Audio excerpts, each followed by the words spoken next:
Hi, ரம்ஜானுக்கு இன்னும் 2 days தான் இருக்குது. நம்மளோட ஃபைனல் இஃப்தார் டிஷ் சிக்கன் பிரெட் பேக்கெட்ஸ். அதுக்கு நம்ம பிரெட் எடுத்துக்கலாம். 2 பிரெட் எடுத்துக்கோங்க. ஒன்றை வச்சு சைட்ஸ் எல்லாம் கட் பண்ணிவிடுங்க.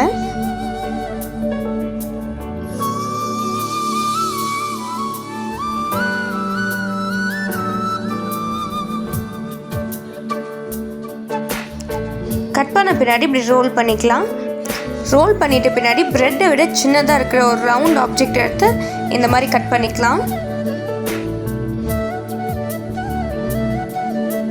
நம்மளுக்கு 2 பிரெட்டும் சேர்ந்து இப்படி தான் இருக்கும்.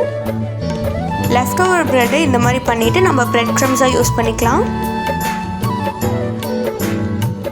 உங்களுக்கு தேவையான பிரெட்டை கட் பண்ணி இப்படி வச்சுக்கலாம். ஒரு பிளேட்டில் முட்டை அடிச்சு வச்சுருக்கேன், இன்னொரு பிளேட்டில் பிரெட் க்ரம்ஸ் வச்சுருக்கேன். ஃபர்ஸ்ட் முட்டையில் நம்ம டிப் பண்ணி எடுத்துகிட்டு அப்புறம் பிரெட் க்ரம்ஸில் ரோல் பண்ணிக்கலாம்.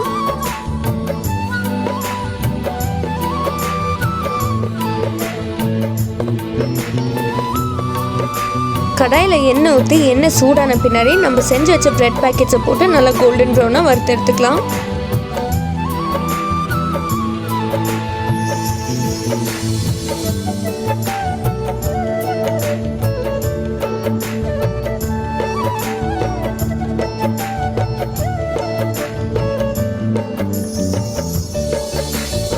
ஸ்டஃபிங் செய்ய நான் கேபேஜ், கேரட், ஆனியன் அப்புறம் கொரியாண்டர் எடுத்திருக்கேன்.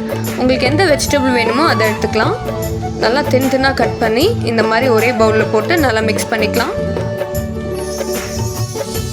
சிக்கனை சின்ன சின்ன பீஸாக கட் பண்ணி ஃப்ரை பண்ணி எடுத்திருக்கேன். உங்களுக்கு வேணும்னா நீங்கள் பன்னீர் இல்லை மஷ்ரூம் கூட யூஸ் பண்ணிக்கலாம்.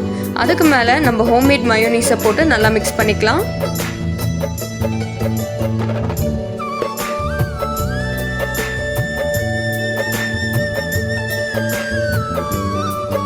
நல்லா மிக்ஸ் பண்ணிட்டு பின்னாடி காரத்துக்கு பெப்பர் இல்லை சில்லி ஃப்ளேக்ஸ் சேர்த்துக்கலாம். தேவையான அளவுக்கு உப்பு சேர்த்துட்டு கொஞ்சம் டேஸ்ட்டை தூக்கி கொடுக்க சாட் மசாலா சேர்த்து நல்லா மிக்ஸ் பண்ணிக்கலாம்.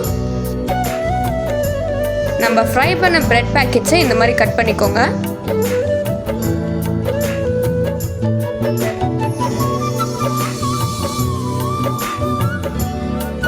கட் பண்ண பின்னாடி நம்ம செஞ்சு வச்ச ஸ்டஃபிங்கை உள்ளே ஃபில் பண்ணிக்கலாம்.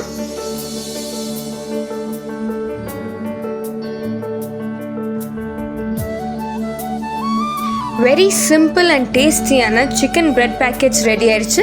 உங்களுக்கு இந்த வீடியோ பிடிச்சிருந்துச்சுன்னா லைக் பண்ணுங்கள், ஷேர் பண்ணுங்கள், சப்ஸ்கிரைப் பண்ணுங்கள். ஓகே, பாய். நெக்ஸ்ட் வீடியோவில் பார்க்கலாம்.